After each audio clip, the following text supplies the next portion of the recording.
So for this disease, it is called intraventricular hemorrhage, and it occurs in pediatric populations for test-taking purposes.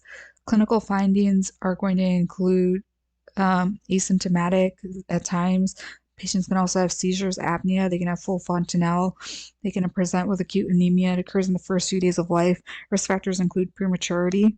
Diagnosis is made by cranial ultrasound. Pathophysiology is due to the rupture of germinal matrix vessels. In terms of differential diagnosis, there are multiple different diagnoses to be considered. Hypoglycemia and hypocalcemia are two diagnoses to be considered.